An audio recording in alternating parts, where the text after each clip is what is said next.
Hi hello welcome to our channel. ఆంధ్రప్రదేశ్లో TDP అధికారంలోకి వచ్చిన తర్వాత చాలా ఘనంగా మహానాడు అనేటువంటి కార్యక్రమాలను ఎప్పటి నుంచో చేసుకుంటున్నారు. ఇప్పుడు ఈసారి ఇంకా ఉత్సాహంతో చాలా భారీ ఎత్తున ప్లాన్ చేసుకున్నటువంటి పరిస్థితి కనిపించింది. ఎందుకంటే రీసెంట్ గా వాళ్ళ సభ్యత్వ నమోదు అనేది 1 కోటి దాటినటువంటి పరిస్థితి కనిపించింది. అలాంటి ఈసారి ఈ సిచ్యువేషన్ ని చాలా బలంగా వాళ్ళు చూపించాలి, చెయ్యాలి అనుకున్నారు. వాళ్ళ మద్దతుదారులందరినీ కూడా చాలా భారీ ఎత్తున ఈసారి నెల్లూరుకి సంబంధించి అక్కడ చాలా గ్రాండ్ గా చేయాలనేటువంటి ఆలోచనలో ఉన్నారు. బట్ మోదీ గారు రీసెంట్ గా ఇచ్చినటువంటి ఒక స్టేట్మెంట్ మోదీ గారు రీసెంట్ గా మనకి ఇచ్చినటువంటి ఒక సందేశం కూడా చూసాం. ప్రజలందరికీ, భారతదేశ ప్రజలందరికీ కూడా పెట్రోల్ వాడకం కావచ్చు, ఇతర ఎక్స్పోర్ట్ మనం ఇంపోర్ట్ చేసుకునేటువంటి ఇతర దేశాల నుంచి వచ్చేటువంటి ఆ వస్తువులని, క్రూడ్ ఆయిల్ ని, పెట్రోల్ ని, డీజిల్ ని మనం వాడకం తగ్గించాలి అనేటువంటిది ఆయన ఇచ్చినటువంటి సందేశం. ఆయన దాన్ని పాటిస్తూ ఆయన కాన్వాయ్ను కూడా సగానికి సగం తగ్గించుకున్నారు. ఆ తర్వాత దాన్ని ఇన్స్పైరింగ్ గా తీసుకుని ఆయన ఇచ్చినటువంటి సందేశాన్ని పాటిస్తూ చంద్రబాబు నాయుడు గారు కూడా ఆయన కాన్వాయ్ని, ఆయన మంత్రివర్గంలో పవన్ కళ్యాణ్ గారు కావచ్చు, లోకేష్ గారు కావచ్చు, మిగతా మంత్రివర్గం అంతా కూడా చాలా బలంగా దాన్ని అమలు చేస్తున్నటువంటి పరిస్థితి కూడా చూసాం. దీంట్లో భాగంగానే మహానాడుని రద్దు చేస్తూ, ఎందుకంటే మహానాడు అనేది చాలా గ్రాండ్ గా చేసుకుంటారు, చాలా కొన్ని కోట్ల రూపాయలు దానికి ఖర్చు అయ్యేటువంటి పరిస్థితి ఉంటుంది. ఎక్కడెక్కడి నుంచో బస్సుల ద్వారా, ఇంకొకటి ద్వారా, పెట్రోల్ లేదా బైకుల ద్వారా ఎక్కువగా డీజిల్ కానీ ఇంకోటి కానీ ఖర్చు అయ్యేటువంటి పరిస్థితి ఉంటుంది. సో దీనికి కొంచెం పోస్ట్ పోన్ చేస్తూ, నాకు తెలిసి ఈ సంవత్సరానికి ఇది ఆపేసి నెక్స్ట్ సంవత్సరం ఇంకా గ్రాండ్ గా చేసుకునేటువంటి ఆలోచనలో చంద్రబాబు నాయుడు గారు ఈసారి మనం దానికి వద్దు. ప్రధానమంత్రి నరేంద్ర మోదీ గారు ఇచ్చినటువంటి సందేశం మనం చూసాం.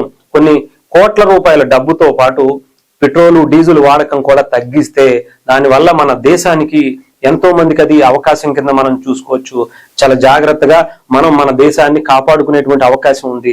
సో దాని ద్వారా మనం ఎంతో కొంత తగ్గించేటువంటి పరిస్థితి ఉంటది అని వాళ్ళ కేడర్ కి సందేశం ఇచ్చినటువంటి పరిస్థితి కూడా కనిపించింది. ఇది కూడా ఒక గుడ్ మూవ్ అని చెప్పాలి. కొంత నిరుత్సాహపడిన కేడర్ చాలా ఆనందంగా హ్యాపీగా చేసుకుందాం అనుకునేటువంటి మహానాడు కొంత లేదు అనేటువంటి బాధ కలిగినా కూడా ఒక మంచి కార్యక్రమం కోసం, దేశం కోసం మనం ఇలా ఈ కార్యక్రమాన్ని వాయిదా వేసుకోవటం మంచిదనేటువంటి ఉద్దేశంతో చాలా మంది కార్యకర్తలు బాధపడినా కూడా ఆనందం వ్యక్తం చేస్తున్నటువంటి పరిస్థితి. ఎందుకంటే చంద్రబాబు నాయుడు గారు ఇచ్చినటువంటి సందేశం అంత గొప్పగా ఆయన ఆచరిస్తూ చేస్తున్నటువంటి పరిస్థితి కనిపించింది కాబట్టి ఇంకా చాలా మంది హ్యాపీగా ఉన్నటువంటి పరిస్థితి.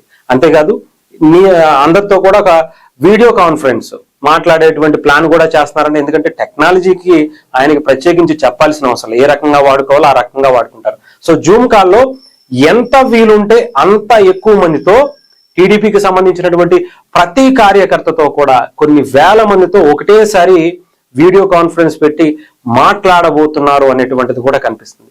సో అదొక సంచలనం అయ్యేటువంటి పరిస్థితి కూడా ఉంది. చెప్పాలంటే అదొక రికార్డుగా కూడా మారేటువంటి పరిస్థితులు కూడా ఉన్నాయి. సో దానికన్నా ముందు టీడీపీకి సంబంధించినటువంటి ఇన్ఛార్జీల ప్రకటన కావచ్చు, ఇంకొకటి కావచ్చు, వీటికి సంబంధించి కొంచెం క్లారిటీ లేదు. ఎందుకంటే కొంతమంది ఆ ఇన్ఛార్జీల మార్పు కావచ్చు, లేదంటే వేరే కమిటీలకు సంబంధించినటువంటి కావచ్చు, వీటి మీద చాలా ఇంట్రెస్ట్ గా ఎదురు చూస్తున్నటువంటి పరిస్థితి.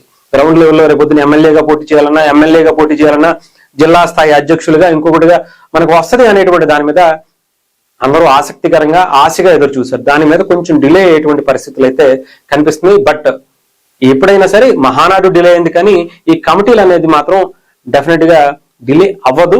దానికి ముందే ప్రకటించేటువంటి పరిస్థితులు కూడా ఉన్నాయని కూడా తెలుస్తాం.